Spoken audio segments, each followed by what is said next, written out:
Good afternoon, all. Thank you all so much for joining us once again.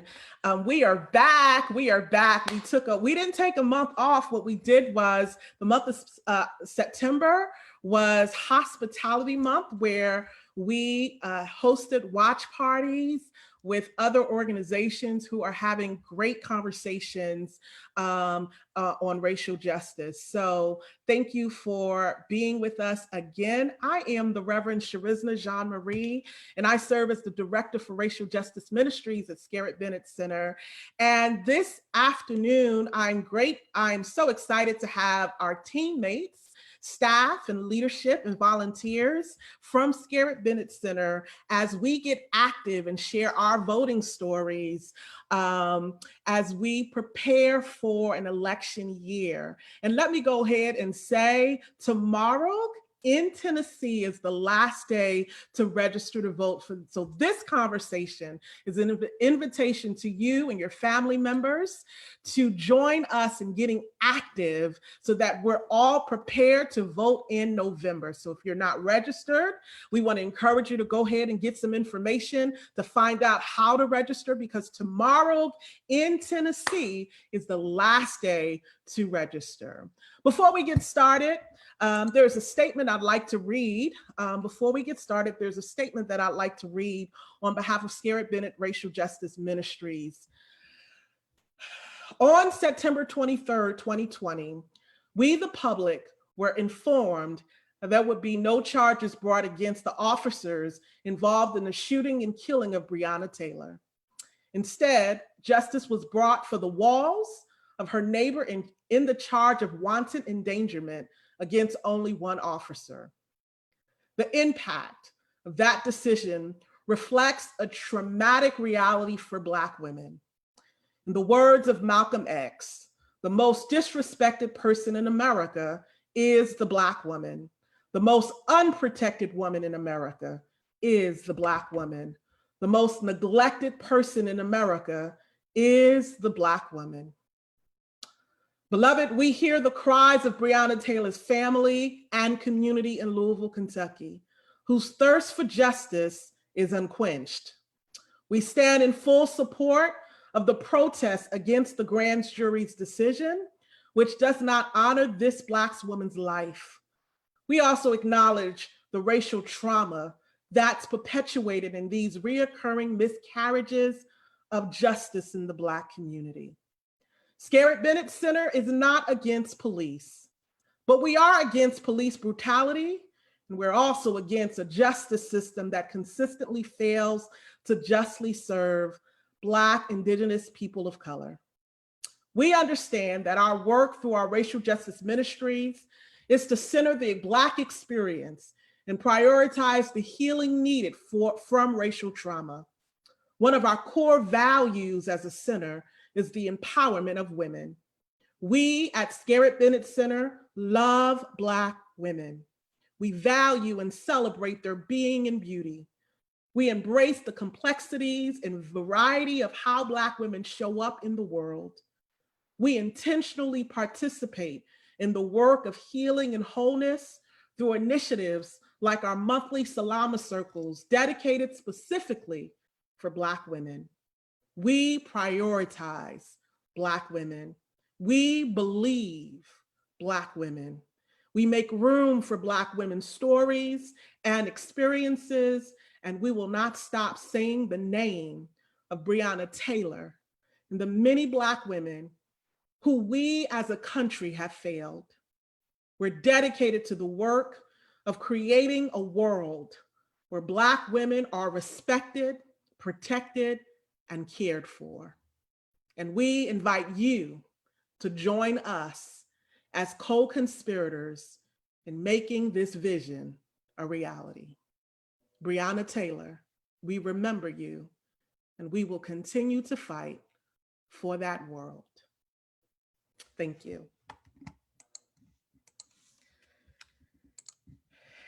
As I stated, tomorrow is the last day to register to vote in Tennessee. And so today we just thought it was important for us to kick off October, which is all of October, we will bring civic engagement conversations around voting every Sunday, because we just think it's important for us to continue to have these conversations. And so we want to start with ourselves as an institution that calls for co-conspirators. We see ourselves as co-conspirators in this work. And we believe that voting is our responsibility. And so we have this conversation starting with our stories, our own personal stories. And then we want to share with you ways that we get active in the world. Where we get active, we support our family and community to get active, to register to vote, to learn about the ballots, and to prepare to go to the polls to vote this November. So thank you again for joining us in this conversation. And to get started, again, you're always invited to participate in this conversation. And so we invite you to write your comments, your questions right there in the post in this live stream. And we're excited to share and engage with you in this. So as we get started, I want to take this opportunity to have our teammates to introduce themselves and tell us a little bit about what you do there at Scarritt Bennett Center. We're going to get started with our leader, Executive Director, Sarah Wilkie. Sarah, tell us who you are and what you do there at Scarritt Bennett Center.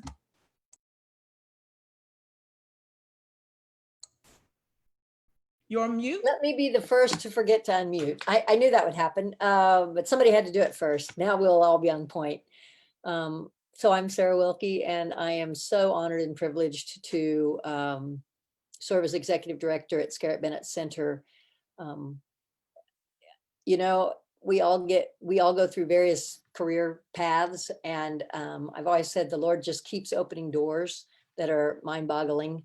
But I've spent most of my life in either very direct ministry or very indirect ministry. And at Scarritt Bennett, I feel like I get this beautiful merger of the two and what that looks like. And the one thing I do know is the deeper we each as individuals invest in community, the richer the community is and the richer our lives are. So, you know, as we have this conversation today, my brain is just spinning on how we can make a difference. And we hope that encourages you to engage as well. But from a basic introduction, I'm just glad to be here. I don't even know what to say about myself. I think Anna's put a bunch of stuff up. Doesn't really matter unless we're engaged. I will say this. It's sort of my faith journey to say that if we're breathing in the air each day and we're not serving the Lord as we put it back out into the world, then we're sort of just sucking up air for nothing. So my goal in life is to make the air that I suck into my lungs come out in a way that is pleasing to God and to the building of the kingdom. Awesome. Thank you, Sarah. Thank you so much for joining us. And we look forward to hearing your voting stories. Subak, won't you share who you are and what you do there at Scarritt Bennett Center? I'm Subak. I am a volunteer here at the Scarritt Bennett Center. Been here a little over a year, not quite a year and a half. I retired and moved here, and I'm actually in residence at the Scarritt Bennett Center. I had an extensive background in all kinds of things. Went to school to be a social worker, never really ended up doing that much, but worked in government, association management, nonprofit management, meeting planning, corporate management. The thing that I finally was able to do as a social worker was to be the Central Texas coordinator for the Regional AIDS Interfaith Network. I went to communities of faith to provide education, to stamp out ignorance and fear, and to recruit volunteers. And we served clients who were persons living with AIDS. And that was probably one of the most satisfying things I've ever done. I didn't have a plan to do anything after I retired, and I got here, and I've been busier here than I was before I retired. Because of that very background, I just do anything anybody needs me to do, from assisting Charisma with her programming to assisting Sarah and in administrative things, to staffing the front desk when that's necessary, to helping with weddings. I'm a volunteer. I live here on campus. They can just plug me in wherever they need me. Thank you, Sue. And let's be clear, we cannot be Scarritt Bennett Center. Our work cannot go forward without our volunteers. And so we're so grateful for you to join us, but we're grateful for you as a whole being part of our team. Thank you, Sue. Anna, many of you know Anna. She's part of the RJM team. She's part of Scarritt Bennett team as a whole. But Anna, won't you share a little bit about what you do there at Scarritt Bennett Center? Thank you. Hi, everyone. Thank you, Reverend Trisna, for having me. It's always a pleasure to be here on these Sunday panels and be with you all. My role, I'm the marketing manager at Scarritt Bennett Center. So my role is usually, I feel like sometimes I'm the Oz behind the curtains that's pulling various levers.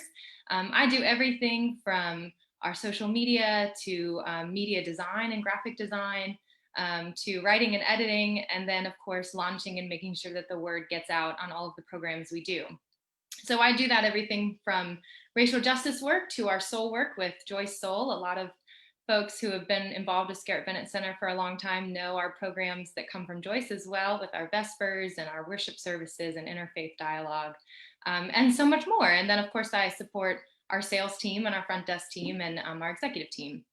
I'm actually a wandering MDiv, so my background is I have a Master of Divinity, but I am not ordained. I'm a layperson, and I love being a layperson in ministry, and I've always been drawn to nonprofit, and particularly to nonprofits that seem to have compassion and care as part of their mission. So I've worked with adults with special needs in my background. I've worked with women who are recovering from addiction, and for the last, I think, 2.5 years, I've been at Scarritt Bennett Center, working with all of the various women's empowerment and racial justice and spiritual enrichment and education of the laity programs that we do. So that's kind of my role. Thank you, Anna. Thank you so much. And last but surely not least, Keith Belton. Many people know Keith Belton there in Nashville. He's just so popular. He's the popular kid in town. Keith is with us this afternoon. Keith, won't you share a little bit about what you do there at Scarritt Bennett? Well, first, thanks, Reverend Trisna, for allowing me to be a part of the team and being on this call today. And for that compliment, I'll pay you later. But I'm Keith Belton, native Nashvilleian.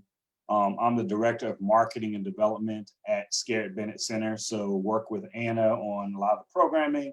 And then on the development side of outreach and fundraising, reaching out with our alumni as well. I like to tell people the first time I talk to you, it's free. And the second time I talk to you, we're looking for your purse or your wallet to support some of the good programming we have here. So I've been with Scarritt Bennett Center now a little bit over 5.5 years, really enjoy using my gifts and graces on the marketing and development and sales side to support some of the great programming that Reverend Trisna does, Joyce Soul, leadership by Sarah, and the great volunteers we have like Sue and others. So I guess I call myself part of the gumbo that is Scarritt Bennett Center. And some of the great work that we do as a father of 2 young ladies, trying to make sure when we talk about women's empowerment, it's not just a concept, but making sure that our 2 daughters are getting a chance to see it. So I love bringing them to campus and seeing what we do. So both professionally and personally, Scarritt Bennett Center allows me to, quench my thirst as far as making a difference both here in Nashville and beyond. So just glad to be a part of a great team that we have here at Scarritt. Awesome. Thank you, Keith. Thank you for joining us this afternoon.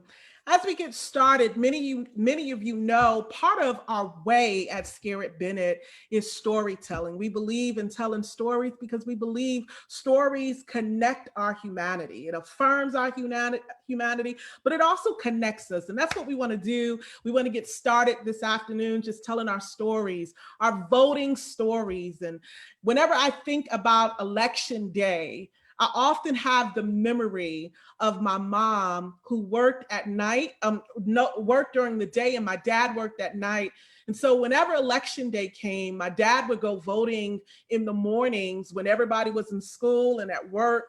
And my mom would come home from work at night in the evenings, that she would line up every last one of her children, and we will walk down to the election polls to vote. I remember that as a little girl growing up, and every time. It was an opportunity for us to vote. And let me say this, my mother did not speak English. My parents are originally from Haiti, so she did not fully speak English, but she just understood that it was a right and responsibility as a citizen in this country to go and share her opinions about who will lead us and what policies that were in place to govern us as Americans in this country. And because of that memory, that seed that was planted in me, I try not to miss any election, whether locally or nationally, because my mama taught me that even when you got to go to work and come home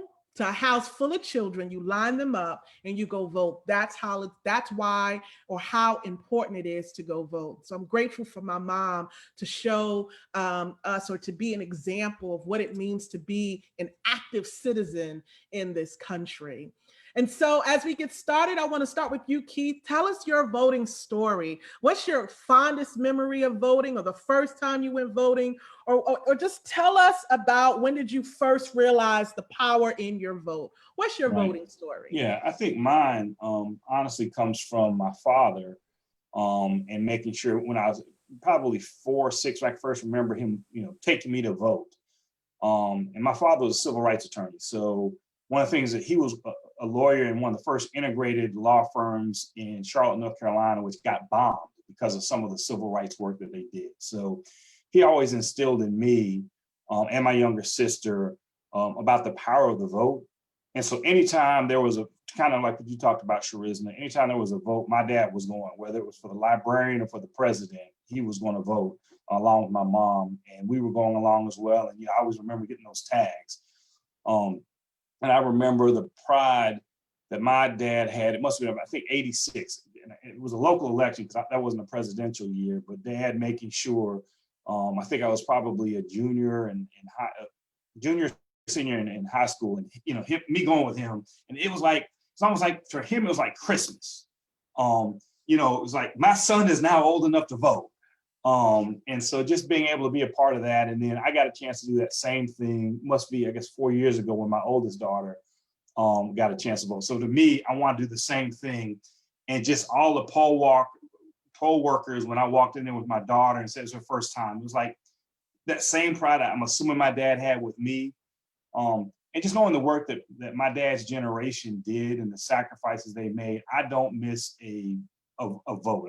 Like I said, it's important to me. So that, to me, there's the power of the vote, but also recognizing and respecting the sacrifices that the generation before me made, that I'm not going to miss a vote. There are other things I will miss, but voting isn't one of them. Yeah, as you were telling your story, Keith, that's what I was thinking. I'm imagining the pride because of the historical context, that here's a Black father taking his Black son to the polls to vote, right? And then the next generation, you're able to do that with your daughters. The ancestors are smiling because there was a lot of shed blood in order for us to start those traditions. So thank you for sharing that. Thank you for sharing that. Anna, tell us about your voting story.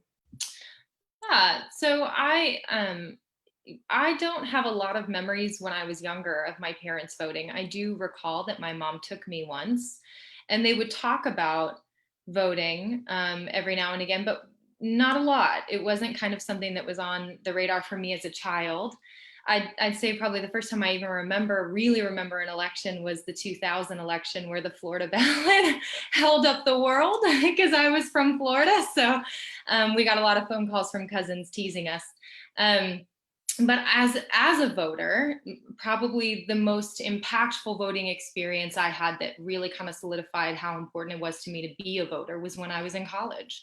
I registered to vote right when I was 18, actually. I can't remember what they're called, but the resident advisor, the RA on my floor, called all of us for a community meeting and passed out voter registration forms, which was really remarkable. And I registered, because I was like, oh, well, I'm 18, I'll do that. But it was several years later when I was living in an apartment, and I had a close friend at the time who later became a roommate, And this person is LGBTQ.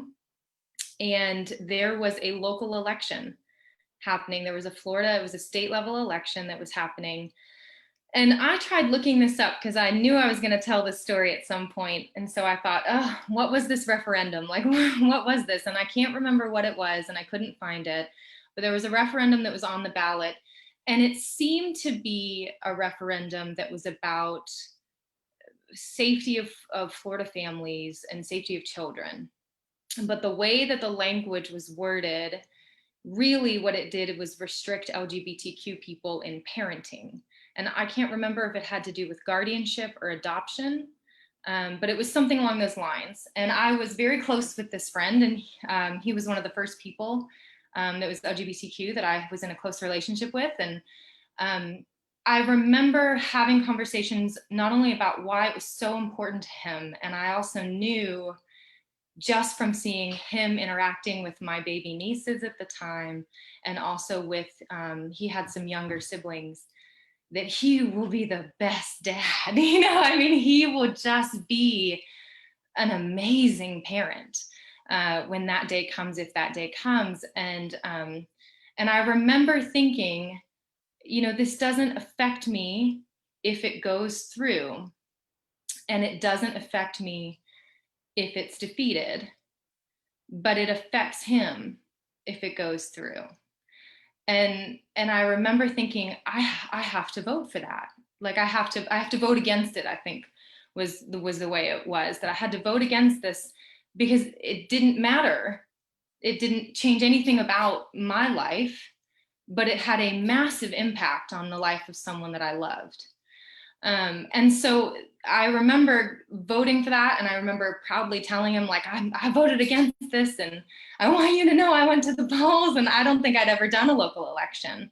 And it was kind of this eye-opening experience. And I have always felt that voting is a way for me to stand up for myself, but it's also a really, really important way for me to fight for people I love. And that it's not always about my personal preference, that voting is for the common good. And what good would this have done to children who had loving parents that may have been LGBTQ? And at the time, I was actually very conservative. I did not consider myself an LGBTQ ally. It was not something I'd ever really thought about, but I loved this person. So that was kind of the most impactful, kind of meaningful early voting experience that has really dictated a lot of the way I vote now. Thank you so much for that powerful story, because what it reminded me of, Anna, is, and you said it, is when we go to the polls, it's not just about us and our own personal preference and opinions, but it's when you cast that vote, is to also think, how does this impact my neighbor?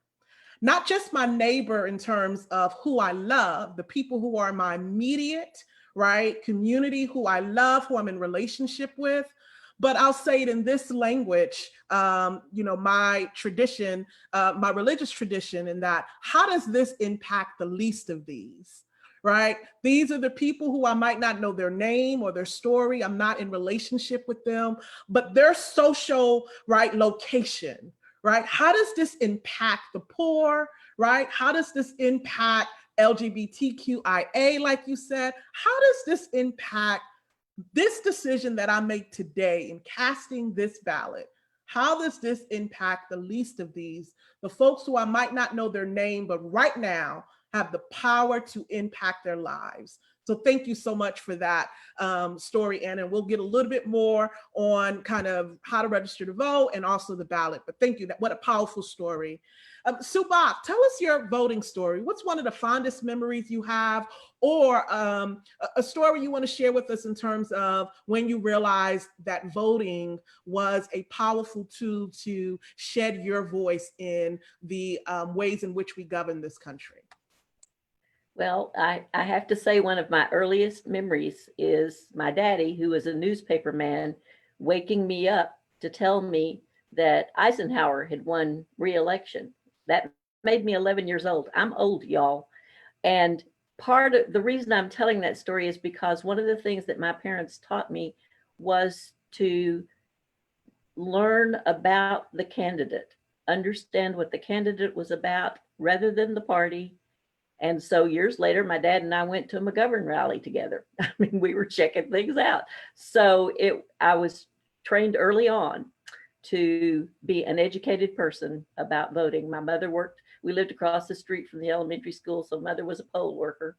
And so it was just, voting was what we were going to do. And I do remember when I got to be 18, it was a real adult thing to do. I was so proud to be able to vote. And I am from Texas originally. And after I moved to Tennessee, I was having trouble one time finding a candidate that I felt I could support from any party or whatever. And I remembered and I skipped. I did not vote. Only time in my life I've not voted. And I remembered I worked in the Texas Senate for a friend that I'd known from high school. He ended up being a Texas senator.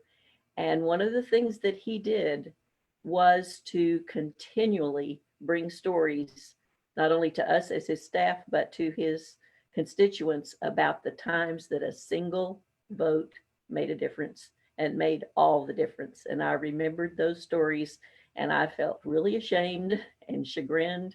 And I have voted ever since. And so it is to be an educated voter. And voting is not only my privilege, but it's my right. And it's the only real power that I, as a person, have. I have very little power over what people are doing and policies that are being made other than the way I cast my vote. And I heard someone say last week, and this resonates with me, that I need to figure out the change that I want to see and then find the person who represents the change that I want to see and then vote for that person. So that's just part of not only exercising my right and my privilege, but being educated about it as well. Thank you, Sue. And Sue, you brought a very important point here in that there are people who are watching who are saying, you know, neither one of the candidates represent anything that I want. And many will say, I won't vote. But here's the reality, like you said, right?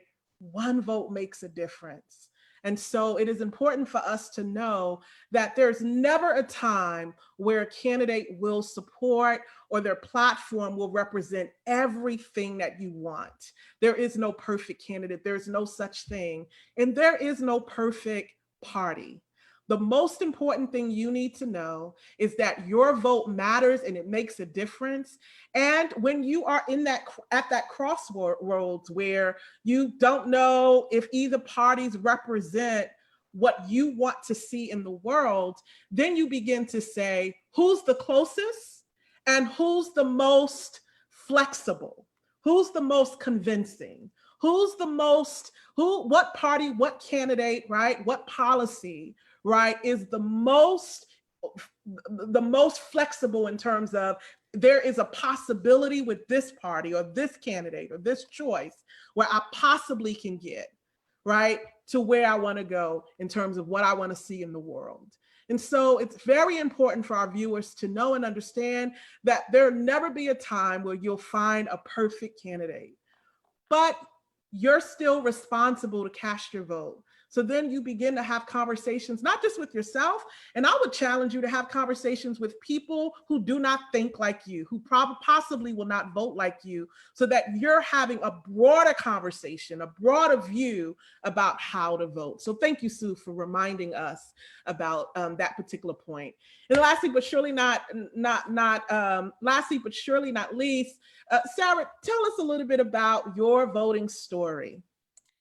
Well, this is kind of fun to reflect on. I don't know. I hope y'all out there are reflecting on what you would do if you were thrown this question, because it's really pretty cool to look back on, or I've thought it was a kind of a fun exercise as we've spoken, but probably when I was 4, maybe 5, because I have pretty clear memories of it. So I might have even been, well, it had to have been no later than kindergarten because it was during the school day.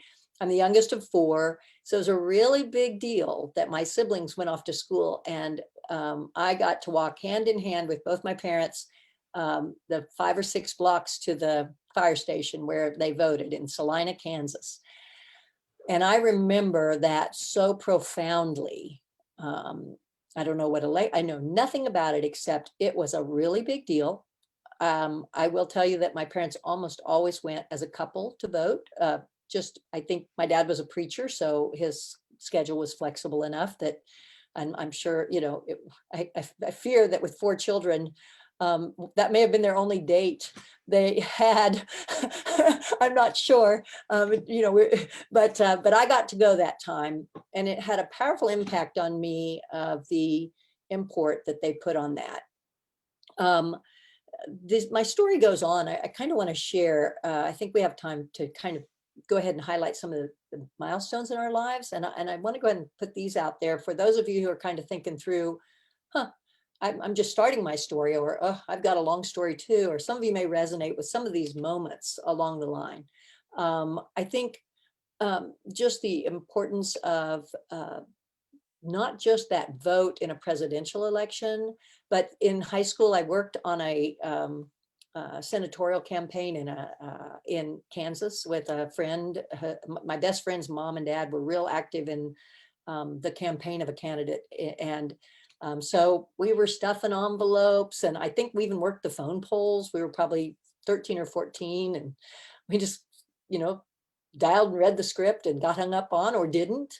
But we began to, I watched the fact that most of our political machinery is run by volunteers. And I don't think we realize that. We don't really teach that in school, that so much of the party work, of the grassroots work of governance is actually done by volunteers.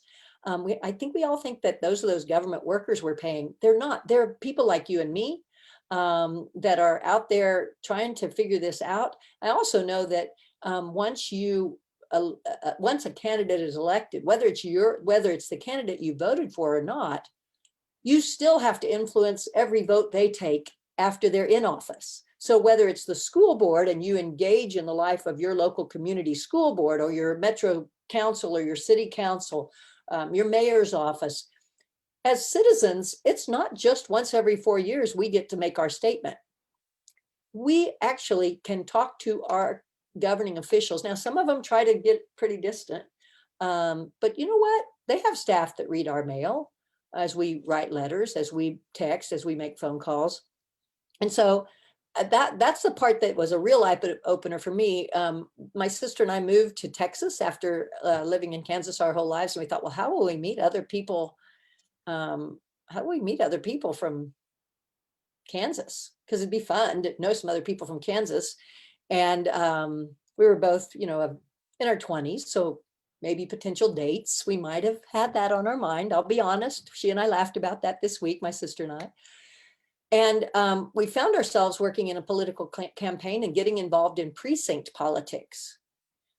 Now, we ended up in precinct politics that were not in line with our thinking, just by virtue of where we lived and the candidate we were supporting at that time. It began to take a very different tone than we were comfortable with. But we learned a lot about how few people direct a lot of this stuff. And so it was very important for me to kind of go, wait, I need to be engaged in not just the vote. So I don't want to take us off point. We want everyone to vote. That's going to be we're going to drill that into everyone watching and talk about that. But I just want to get those things out there, and we'll talk about them further probably as the time goes on. But wow, what an eye opener to engage in the entire process. And then the last thing that I got to be a part of was in the 2016 election. As you know, many, many women took their children to work. I don't have children of my own, but one of my best friend's son found out his parents had already voted in early voting, and he was 10, 9. Well, no, he was probably 8 or 9, and he was very disappointed. And she called and said, "Have you all voted?" And I said, "No, we're going to go vote on election day." And she said, "Well, can you go with you?" And yes, it was fascinating to be in the poll and to have this boy with us that was totally wanting to understand this process. He was at school, you know, around the presidential elections, our school children, this is brought to the front, or it used to be, I still think it is. I mean, we used to do mock elections in 4th and 5th grade.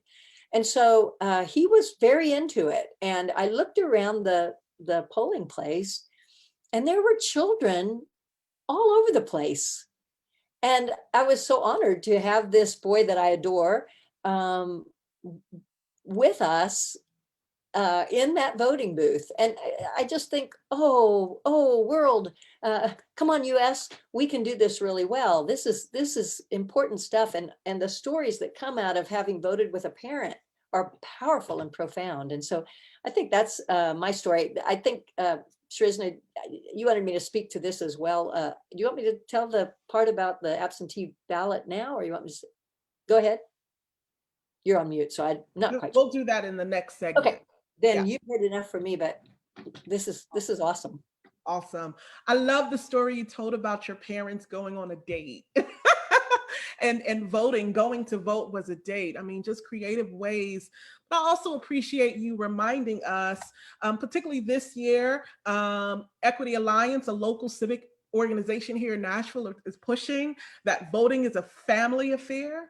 And so, Sarah, I absolutely agree with you, right? Is that what are ways that we can bring in children who might not be old enough to register to vote, but they should still be part of the process, because what we're doing is teaching them what it means to be a citizen that's active, right, in their role in this country. And so bringing your children to the polls, that they might see a model, that they might have a story to tell about, right, what it means or how they became active citizens in this country. So thank you for reminding us the role of children in voting. So yes.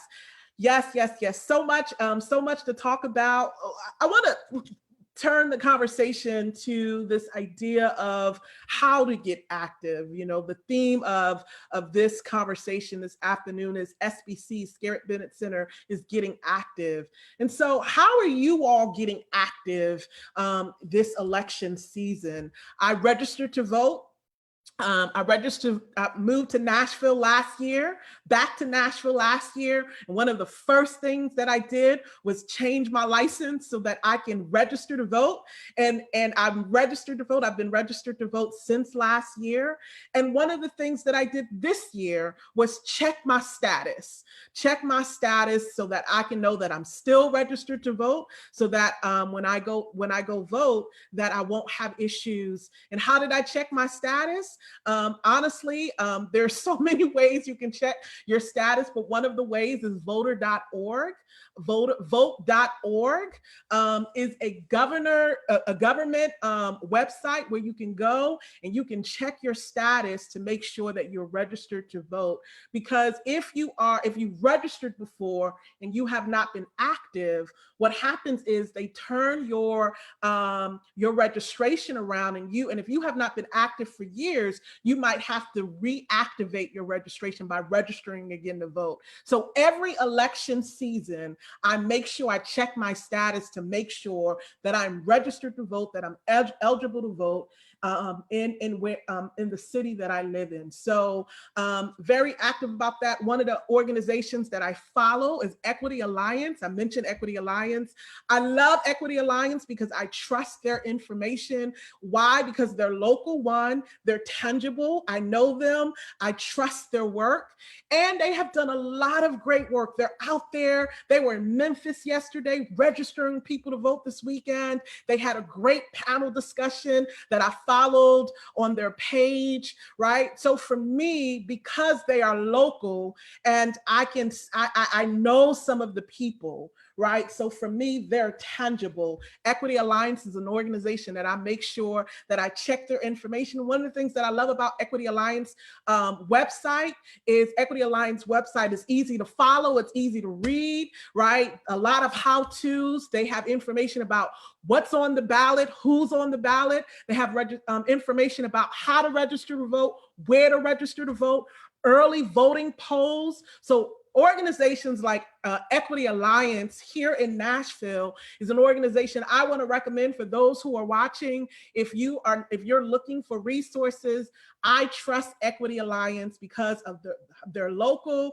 and because of the work that they have done in the city, particularly targeting Black communities, which I really appreciate. Equity Alliance is concerned about the least of these. So I can vouch for Equity Alliance in terms of how I get active out there to vote. Another organization that I'm really excited about, I actually know him. He is actually a regular viewer right here every Sunday, Timothy Hughes. He is with blackvotesmatter.org, blackvotesmatter.org. I can call Timothy and say, Timothy, I need this information. And he always sends me to that organization's website where they have updated information about election season, how to register, where to register, and what's on the ballot. So Black Votes Matter is also another organization that I would recommend. That's how I get active in this season. So share with us, and I'm gonna start with you, Anna. Share with us how you are getting active in this election season. I can't tell you how glad I am that you asked that question, because I feel like I have been swimming in it for the last like 6 weeks. So I work for Scarritt Bennett Center, but my husband and I actually relocated to the DC area over the summer. And I am, of course, very, very grateful that Scarritt Bennett has let me remain a staff member as a remote employee. So because of that, I have had to kind of manage all of the moving logistics and starting over, and there's a pandemic, and how do you make friends, and, you know, kind of all of that. And also we needed to establish residency and establish our voter registration in a really tiny timeline. So one of the things that was really difficult for me is we are now in Maryland, and I don't know anything about Maryland registration. I don't know anything about Maryland local or state politics. I've never followed it. So I was kind of headlong into this like immediately. So we registered to vote this last week. And I really want to tell this story because it's really, really important. I used howto.vote to start, and it's howto.vote. And I really am speaking to folks, if you are new in Tennessee, or if you have left Tennessee and you are in a new state and you don't have a clue where to start or what the rules are or what the process is, I recommend this website highly, How2Vote, and then you select your state. And it will tell you if you are in the military and you're, you know, currently stationed elsewhere, either out of state or out of the country, how to vote as a Maryland resident in the military elsewhere. If you have been convicted of a felony or a crime, are you eligible to vote? And then it gives you the links to all the places to go. One of the things that was really hard for me because of the pandemic, you have to make an appointment to go to the DMV here to get your license updated with your address. And so the first available appointment here is after the election. And I was really heartbroken because I thought, oh no, like I can't, the deadline is a different date than the Tennessee October 5th, but Maryland, it's another date. And so I thought I had time, and I was really heartbroken, and I thought, oh no, I don't have a license. When you go onto their website to register online, you have to enter your license or state ID number. And then we did some digging, and I found two things. Thank you, howto.vote. We found two things. The paper ballot, or the paper application for Maryland, says if you do not have a state ID or license, please put this information, and they can look up your residency based on different information to confirm that you're a resident, and I am. So that is how I registered. I registered by the paper ballot. So I would recommend that you check and see if the online registration doesn't, you know, if you don't have a state ID, but you're a resident somewhere, see if the paper application will let you do it either by your social or by a house deed or by some other government information. And then, of course, I mailed in my application to register to vote last week. I'm waiting for it to come back. But I learned, thank you, howto.vote. I learned that if for some reason that fails, Maryland has election day registration. So you can walk in on election day if you missed the voter registration deadline for our state, you can walk in and register on the spot as long as you bring certain documents that prove your residency. And I have those documents. So I just really want to just encourage folks that if you have moved to a new state, this website helped me so much because I didn't know where to start. And I did at one point look on the Maryland government website, and it just wasn't as clear, that these options were available to me. And we were very discouraged and thought that we were not able to vote. My husband and I both thought we were not able to vote this year. And then we did some digging, and we thought, surely there has to be a way. And we found a way. So just know that there are options, and not everybody has a state ID yet. Not everybody has that. And the pandemic has made logistics really difficult, but many states have ways of making it more possible for people to vote in the democratic process. Awesome. That is some great information. Anna, thank you so much for that, because there are people who are moving in the process of this. So to be able to say you can move and still get registered to vote is important. So thank you. How to, and all of the resources that we're naming, they're in the comment sections. So we want to encourage you to pay attention also to the comment sections for resources in terms of how you can get active in voting. Sue, share us how you are getting information. How are you active in voting, Sue? Okay. Well, as I said to you, I am a person of a certain age. I am in a high risk category. So I have been very, very, very careful about my exposure. And being new to Nashville. Nashville's a whole new place for me. So I hit the ground running last summer, a year ago, and immediately there was this runoff election here for city commissioners. And it turned out Scarritt Bennett was the location for this really big forum where the candidates came. And Charisna can tell you better than I, or Anna, or Keith, or Sarah can, all of the organizations that supported and put together this very well done candidate forum. I know that the NAACP was part of it. I don't know the names of all the others. And I had thought that I was not going to be able to vote because I didn't know.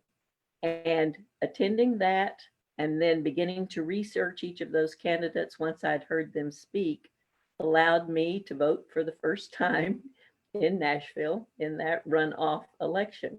So I have continued to count on the people that I know who are involved in like Equity Alliance and those sorts of things, who understand those resources that are not readily evident to me necessarily.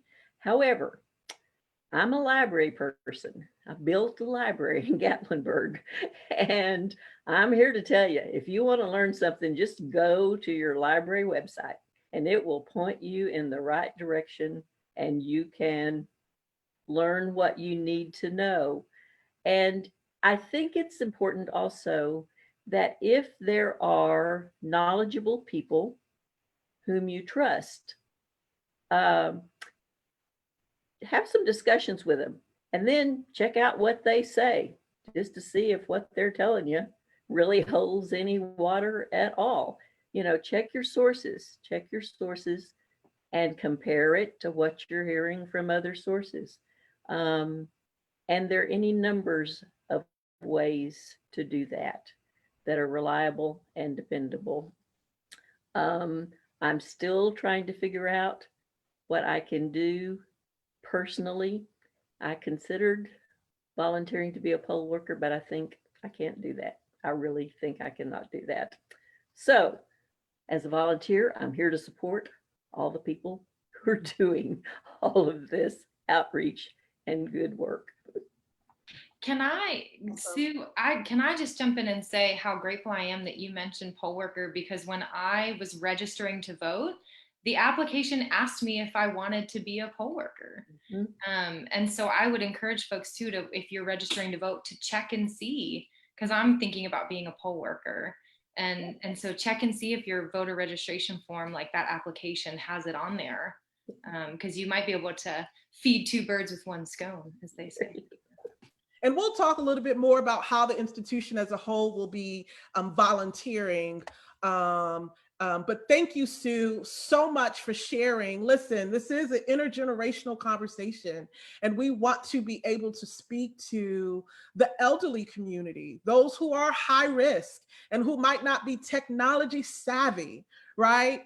The library, your local library is still an amazing resource.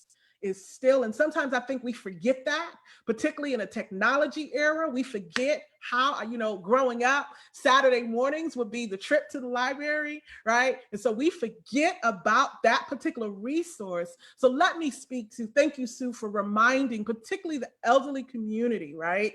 Who are high risk, who might not have the technology savvy. You can go to your local library, and every question you have, I guarantee you they will have the information to answer for you. And I love what you said, Sue, about the power in community, right? You might not know, but someone in your circle, someone in your community might know. So being humble enough to ask questions.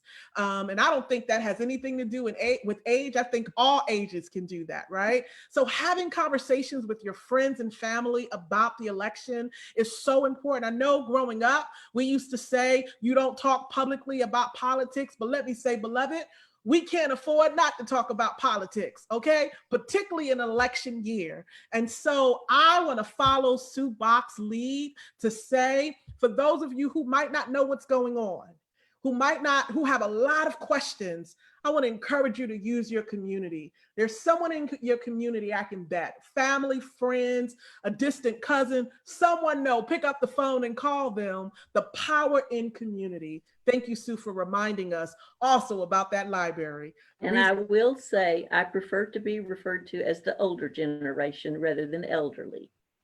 So, all right. All right. Well, for you, the older generation, some will acknowledge the elder generation, but our point is that there are groups of people who might not be technology savvy, groups of people who are high risk, who are not out there. We want to encourage them to also participate in the election season, and there's still ways that you're able to do that. Thank you. So, Sarah, share us the resources. How are you getting active in your world this election season? Yeah, so the first thing I think that I guess I want to speak to, and we've listed a lot of places you can go online, and I do want to say there's a lot of organizations that you can follow. You don't have to, friends, one source of information that won't work anymore. Please don't rely on one source of information. I plead with people that, you can't talk politics. Well, what you can talk with anyone is, whether you agree with me or not about who to vote for, we should be able to agree that exercising our vote is the most important thing we do as citizens of this country. So you can talk that with anyone. If they can't talk to you about the importance of the vote, then I think there's some people you just have to move on. You just have to swim away. But most of us, really this whole straight party ticket thing, that wasn't a part of my upbringing. My upbringing was educate yourself on the candidates. And so I say that to say there are organizations that try to help you filter that are neutral, not-for-profit organizations, or maybe they're not neutral. Maybe they're trying to lift up the rights of the LGBT community that you may not know. That language may be so benign. Anna, I remember that vote in Florida. That looked so like, why wouldn't, of course we want children to be safe. And unless you saw the insidious nature of the language, that it was set to deny a small portion of the population the opportunity to foster care or adopt children, which I believe is the legislation you were speaking to, Anna, unless you read it very carefully. And this is true for a lot. It's not just the candidates we vote for, friends, the referendums we vote for. So there's a lot of groups out there that can help educate us to what does that language really mean?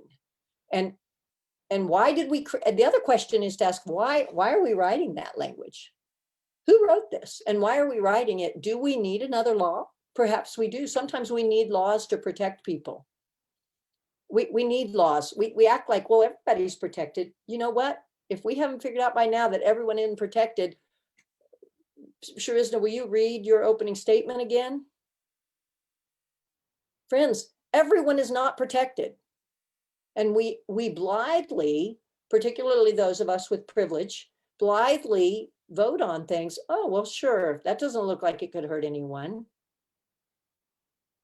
Not knowing the deep impact that referendums and laws have on people that we as citizens get to vote on. We think we just vote for candidates. We actually have written statements that a lot of times people don't even read. They just move on. When you see the numbers that vote in campaigns and how few vote, it's always a lower number. I shouldn't say always, I may be wrong. I have to qualify. I try to stay in the middle of the bell curve, but the vast majority of those referendum languages are, the numbers of people who voted on those goes way down because no one educated themselves on them. We need to educate ourselves around every aspect of every ballot. And so the way that I get involved is, frankly, I'll be honest, I write a lot of checks during the political season. Okay, my spouse writes the checks, but she manages the money. But we together, we talk about it, and it's important because we don't have the capacity maybe to give the volunteer time that others do. It's hard to work in a not-for-profit and then also volunteer in a lot of other not-for-profits. And so you have to kind of balance how many not-for-profits can I work in. And so we write a lot of checks. And let's just talk about it. It's money. That's right. It's not tax deductible. It's people's lives at stake. It's our country at stake. So it's worth it to me to put my money where my mouth is. The other thing that I think we try to do is engage in educating ourselves and others, just being in dialogue with people, making sure that we're having the conversations, supporting organizations that do some of the heavy lifting around the vote. How do we support those organizations? You know, we can give a lot of money to candidates, but there's also a lot of organizations that are not for profits that we can help shore up, that are trying to create an educated voter base. Friends, if we don't have groups helping us figure all this stuff out, it's overwhelming. And so we need to support those organizations as well. So either with your time or your money, however you're able to support them, I think that's really important. And then the other is, I don't think you just go and vote and stop. And so we talk and walk in political conversation a lot. We don't, at the end of one election, just wait 4 years for the next one. There's always another vote coming up. And there's always ways that we need to influence our politicians coming up. And so I think those are the primary ways that that we get involved. At this stage of my life, now I have not yet. I have a dear friend who every Monday evening is volunteering to call potential voters to make sure they're registered and to make sure that they have all the information they need. And so she's just calling a ginormous list in Texas. She's just one of hundreds of volunteers who every Monday evening for 3 hours just get on. So, you know, when people call you on those, they're just people, they're just volunteers usually. Now, I'm sure there's 1,000 scams out there, but I'm telling you, there's also just a lot of folks who are volunteers who are calling to make sure you're registered to vote. And so before you just hang up on them, I would encourage you, as a person who's done it, at least be polite and say, hey, thanks, having dinner. I don't care if you lie, but just ranting at them or something seems a little harsh. We're all trying to build community in a world that's so hard. They can't come door to door, which, you know, that's a whole nother hard thing. I've done that too. God bless the people who go door to door. God bless them. It's so hard. And right now we can't. We really can't do a lot of that. So I just would say to all of you, be kind to those volunteers who are trying, who are putting themselves out there, but also think about being one. It's not a terrible thing. You get to meet amazing people, both among the other folks you're volunteering with and the people that you meet when you're going door to door or making those phone calls. So yeah, so that's some of the ways I've been involved or am involved at this time. Sort of jump around depending on where my life is at the moment. And with the pandemic, I guess we should acknowledge it's tricky. It's tricky on how we get to interact around this.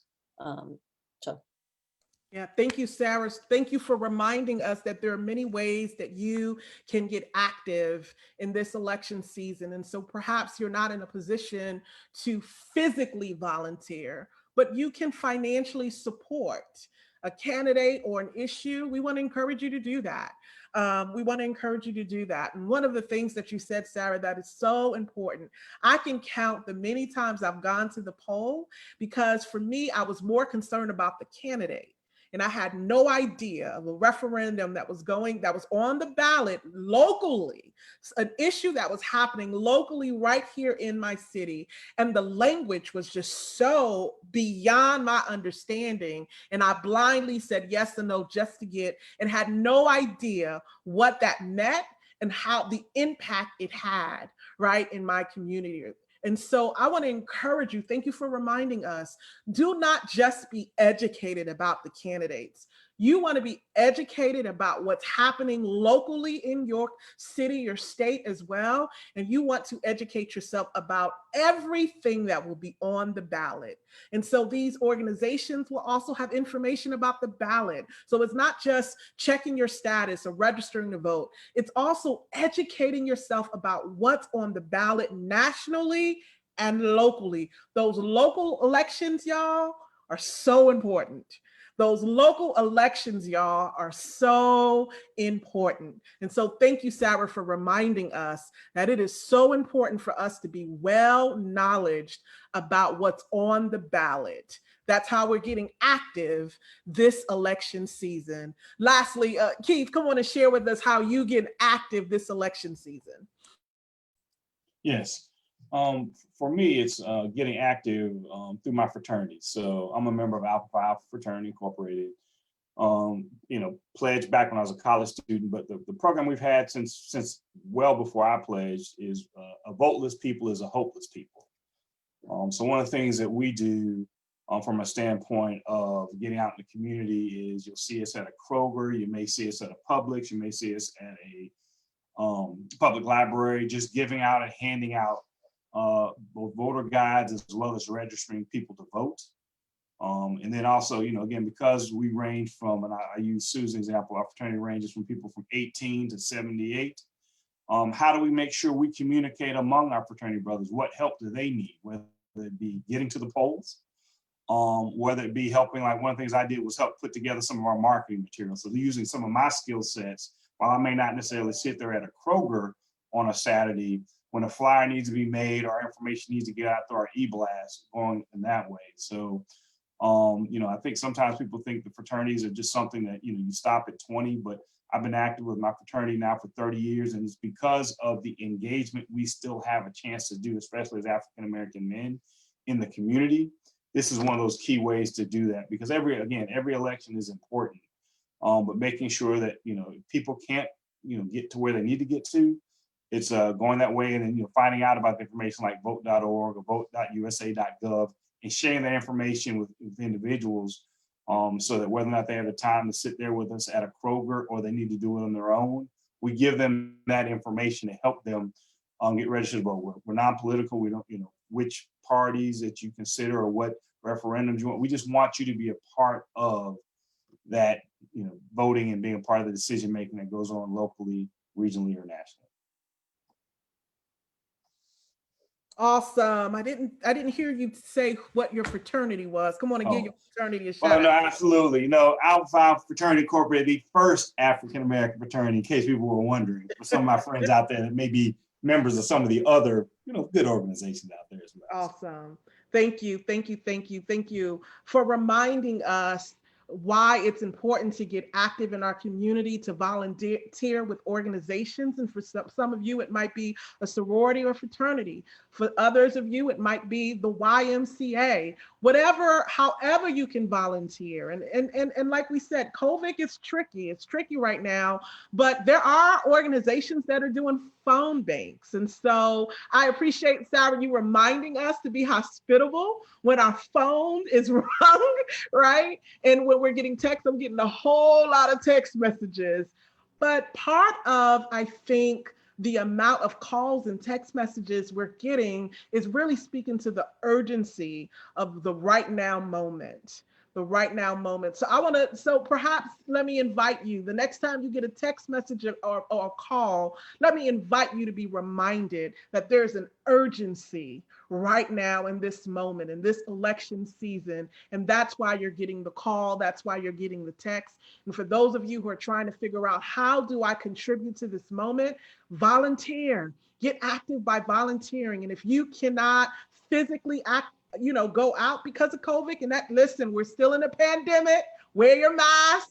Your mask is not just about you, it's about your neighbor. Come on, somebody, right? But let me say to you, there are ways that you can participate right there at home. Texting and phone bank, and like Sarah reminded us, for those of us who are financially able, financially supporting this work, because it is important for us to understand the moment we're in, the urgency in this moment, right? And how all of us can contribute. All of us can be co-conspirators in participating in getting us active as a country for that November election. Amen. And so, Sarah, as we talk about our own individual ways that we're co-conspirators, our own individual ways of being active, I want to invite you to share about Scarritt Bennett Center as an institution, ways that we are participating in this moment. Yeah, thanks for that. So this has been an interesting year. We had intended clear early in the first part of the year to do civic engagement as a big part of the work of the year, I think, wasn't it, Shriz? We have a lovely display at the office. If you'd love to see it, swing by sometime in your mask and come see our beautiful display for all the thousands of people that normally would go through Scarritt Bennett Center to learn about civic engagement and how they can be a part. And we'll be doing more. Again, just because we will have a presidential election in November doesn't mean we stop worrying about civic engagement. That's what we breathe in our country. That's why we're a democracy. So at Scarritt Bennett, we're doing a couple of things this year that we're trying to figure out, and I hope you will be too. Don't just rely on what you yourself can do. That's part of being a citizen, but we're also a community. And so how can you and your workplace, your local church, how can you create hospitality? Our mantra at Scarritt Bennett Center is hospitality is justice. That is sort of our tagline, I guess I would say, or it's what we use. That's sort of how we define ourselves in our ministry, is hospitality is justice.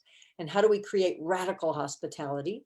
And so we're looking at ways. We're working right now. I know Sharizna is trying to line up a way for us as in social distancing and in very careful ways to go out and maybe be sort of caretakers at a poll where the lines, we know that some of our polling places will have ridiculously long lines, and we don't want people to go, I'm not standing in that line.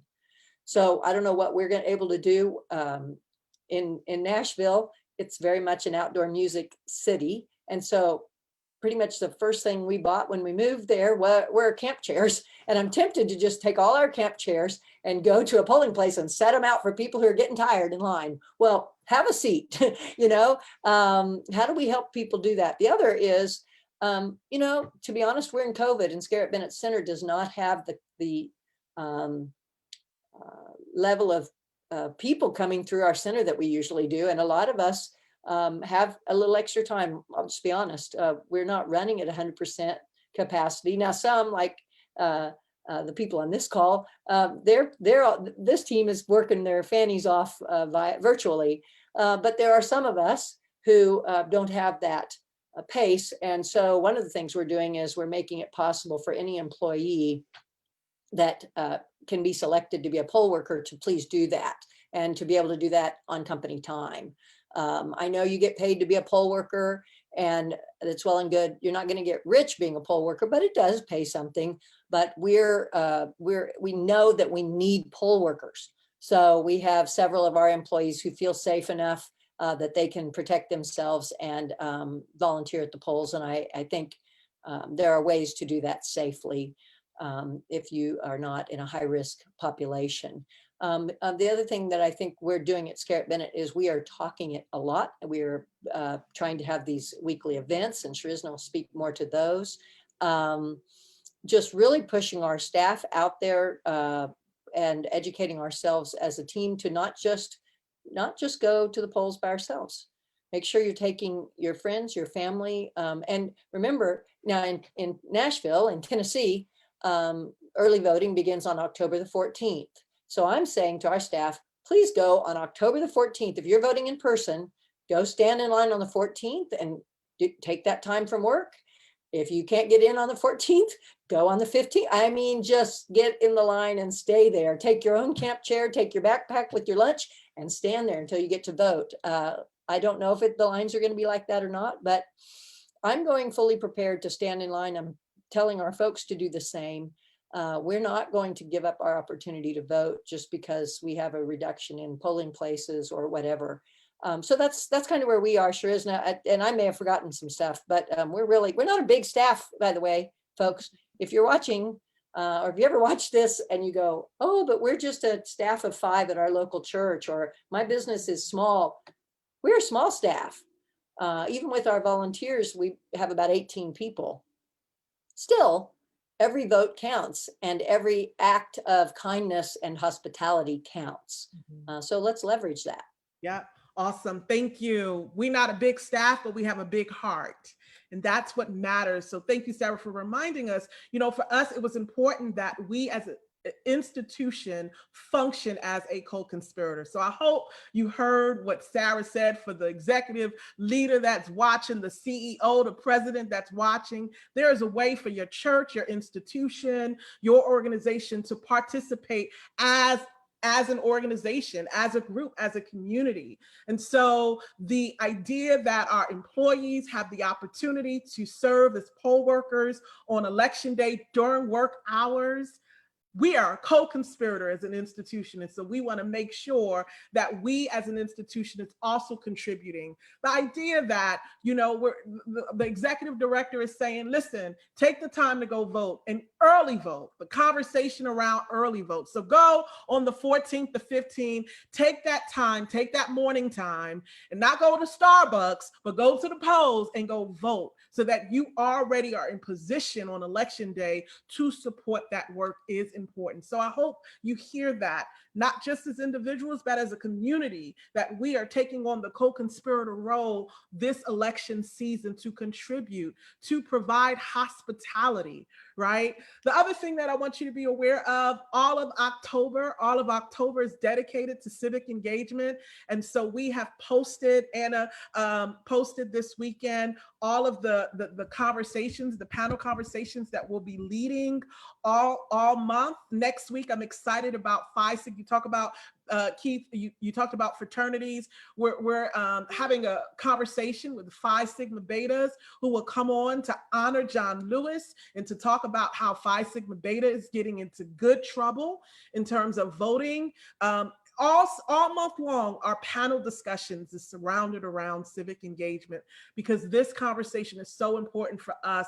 And so lifting this up as an institution is important. Being active as an institution is important for us as well. So I want to invite our other co-conspirators, Anna, Sue, Keith, talk to us as an institution, ways that we are getting active and how you're excited about just having the opportunity to participate in the election season during work hours, and why that's important for us as a Yeah, I think at the end of the day, you want to, companies and organizations say, bring your total self to work, and your total self includes voting. So, it's one thing to say, maybe, some of the things we do, bring a child to work day, that's nice. This has a real impact. So the fact that I have a leader like Sarah saying, Keith, if you need the first thing to do on that, on the 14th or 15th is going on, go to vote for an hour or two, and there's no pressure, then I know, you know what, I can take care of that. And that just honestly just makes me feel appreciative of where I work. She's not asking me who I'm voting for. She's not nothing like that. It's just really, Keith, if that's important to you, it's important to us, take that time. And so to me, to work in an organization, we talked about it earlier, where voting, being active in the community, I get to bring my total self. So for example, if I have a fraternity call at lunch, which I do kind of once a month to talk about some of these activities, I say, Sarah, I can't meet you for lunch, walk across campus, I'm gonna be on this call. And she goes, go do what you need to do. Because she recognizes our impact is beyond just our 10 acres. It's how do we impact Nashville and beyond. And I enjoy that, just knowing that there's a commitment for this organization for us to work and be a part of our community and be a social fabric. We can't talk about hospitality as justice and it not be including the 10, the 15 and 20 of us that are on the campus. So that's important. That's why I'm excited. Yeah, I totally agree. I can't even begin to say what a difference it makes to work somewhere where leadership has said well in advance, this is an option for you, your vote matters, your voice matters. And then we are structuring the day and the resources to make this possible for you as employees. And I think maybe worked at one other place that's ever done that. And I've been working since I was 14. It was always, when I became a voter in college, I would race. I was a waitress. I worked at restaurants. Sometimes I had multiple jobs at coffee shops. I was always racing from my shift to try and vote. So that's just huge. And it was also very gratifying because I am strongly considering being a poll worker. And just to know when I was registering to vote here in Maryland, it was right on my application, and to be able to go, I'm going to check, yes, I am interested in this, and that I have, a workplace that's behind me in doing that and being civically engaged in my community, however many states away. I'm not even in Nashville anymore. I'm not even in Tennessee anymore. And my workplace still values that.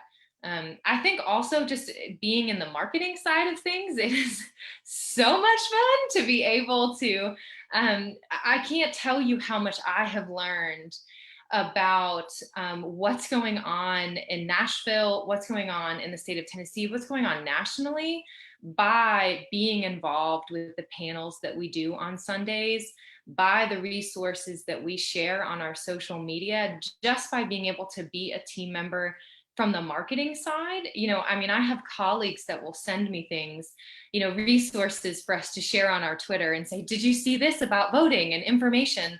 And I'll go, no. And then I'll read it. And then I'll also send it to my friends who are in Nashville and who are in Tennessee and be like, did you know this? Like, here's this really important resource. So it's really wonderful to be able to, as part of our programming, structurally support spreading information and sharing information that voters need. To be able to do that for a living is so gratifying. And I would encourage folks, there are, like, Shirzan has named, there are organizations, Scarritt Bennett certainly were one of them, that tries to share information. There are local organizations where you are, Equity Alliance, that really work to share information. But to be able to be a part of that work for our community as part of my job, it's life-giving.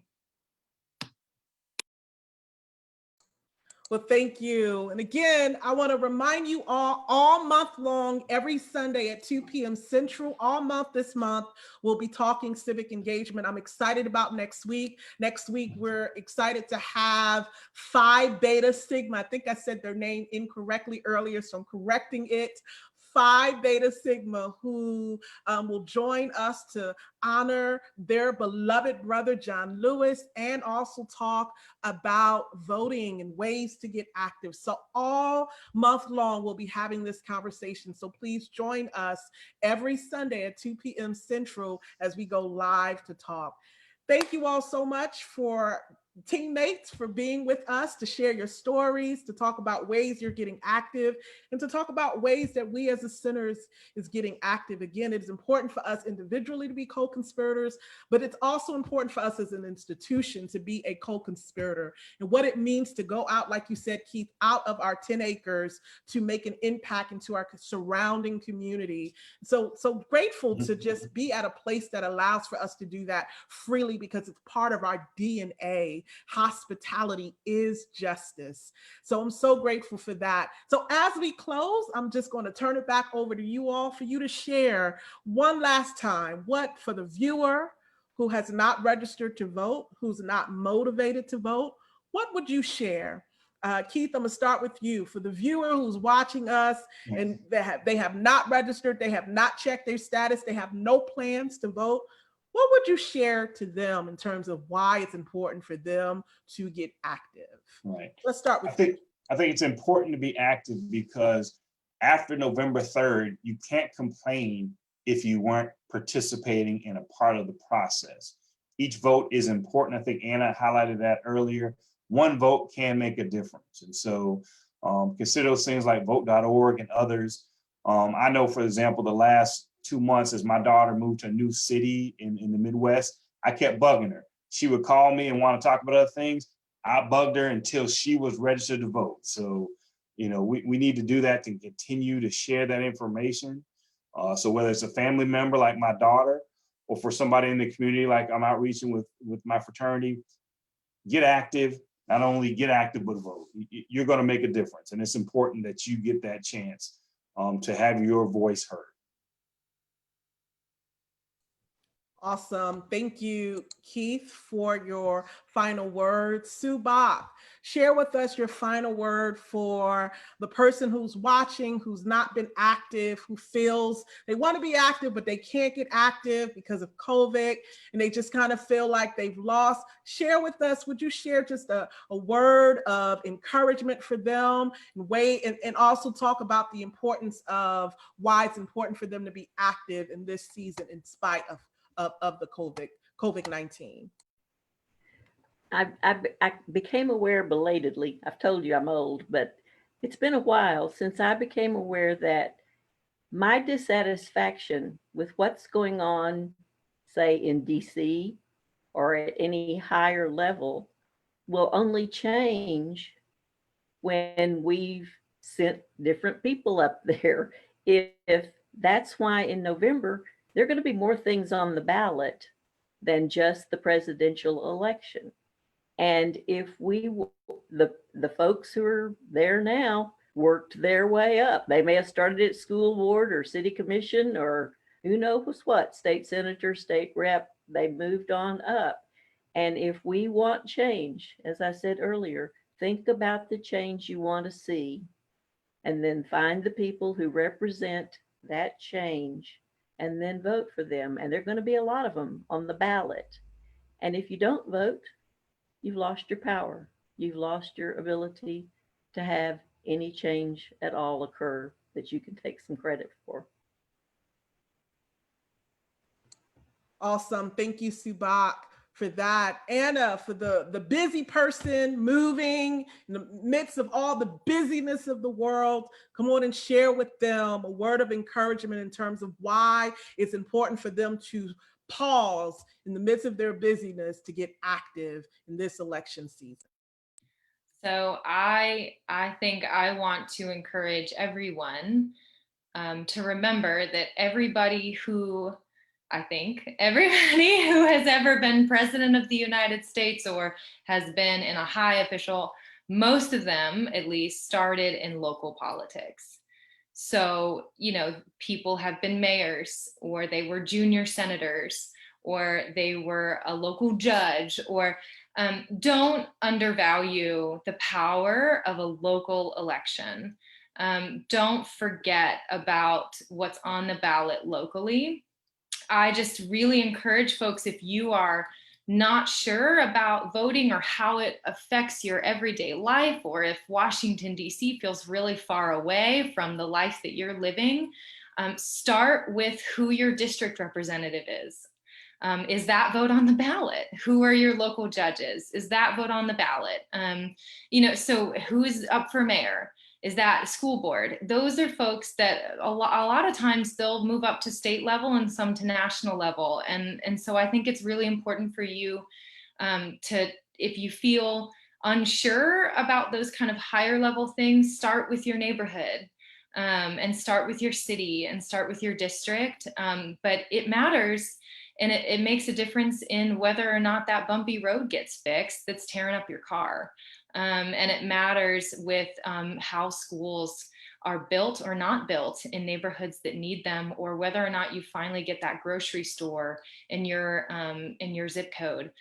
Those things are decided on local ballots. So I would really, really push everyone to remember that local leaders often become state leaders, often become national leaders, and to really show up for local election as well this November.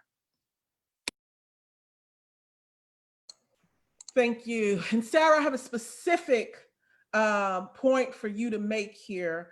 There are people who are registered to vote, but they have family and friends who are not. There are people who are active in the community, but they have family and friends who are not. I want you to speak to that person who is registered to vote and encourage them in terms of why it's important to have conversations with their family, friends, their community, because this election season, all election seasons, ought to be communal. It ought to be a family affair, it ought to be a community affair. So share with our viewers today in terms of why it's important to ask your family and friends if they're registered to vote, and why it's important to have conversations about being active in this election season. Well, that's a really good way to tie all this together in the end, in some ways. But you think about the Thanksgiving dinner table, which we may or may not be able to gather around this year. Certainly there will be fewer folks around the table and a lot fewer folks dropping in and out throughout the holidays. But when you look around that table, whether it's your family of choice or your family of blood, we don't always agree politically, but we are family and we are community. And so for me, voting, getting engaged in our actual process of governance, this isn't just about voting. This is about our process of governance as a country, as a state, as a city. As you engage in the process of governance, I think two things happen. One thing, some people just back off because it's overwhelming. And I totally get that. It is overwhelming. But if you are registered to vote and you're still going, I hate to, who knows what the polls will be like. I don't know if I want to go. Find a friend. And if you have a family member that's not registered to vote, or a friend who's not registered to vote, if you can get them voted before that day, awesome, and say, hey, let's do this together. We'll do it hand in hand. And then you'll go in your poll place and vote, and I'll go in my poll place and vote. And you can carry a cheat sheet in there, friends. You can carry in a piece of paper if it's done. I always do. I can't memorize all of that. It's a lot. And so I carry in a cheat sheet, so to speak, of who I want to vote for, or what those resolutions are. The second thing is look around, and you know what? If you say to if they say, no way, I say, well, would you go with me and just keep me company? Let's say they can't vote. Let's say they won't register to vote. Well, take them with you if they'll just go with you for two reasons. One, we all need to be accountable of getting ourselves to the polls. So it's good. If you have a partner, you have to take to the poll. The other is to say, can I just show you it's not as scary as you think? Because a lot of times we've, in our culture and in the dialogue of how hard it's been, what it has taken for so many people to be able to vote, I think we've scared some folks from how will I be treated when I go up to show them my voter ID? Because we hear the stories of people who are poorly treated at the polls, and there's truth and history in that, but there's also go with a friend. Don't go alone. So if someone is so unsure or unsteady that they will be treated fairly or will be treated with respect, then extend the hospitality to them to say, you know what, it would make me feel better to not go by myself. Why don't you come with me? And they can go through much of that process with you. I'm not sure they could actually stand at your polling station, but they could see how you're treated throughout, and then they can just wait to the side, wear your mask. But I think there's a way to engage people in that and to draw them into it. So certainly, heck, if you have the time and the wherewithal to be a driver to help people get to where they vote, or if you have the ability to help them apply for their absentee ballot, if they haven't done that, please do that. You know, get your vote counted, get it done. And then if you can get someone else's done, it changes from becoming about me to becoming about us. And that's what we want it to be. Voting, civic engagement, it's not about me, it's about us. It's about the collective we. So anyway, let's vote. Awesome. Thank you. Thank you all so much for joining us this afternoon. We have resources in the comments. Perhaps we missed a resource that you know about. Please add them to the comments. The point about this conversation is exactly what Sarah said. Voting is not just about me. Voting is about us. So let's get this done in November. Thank you for joining us. God bless you. Bye-bye.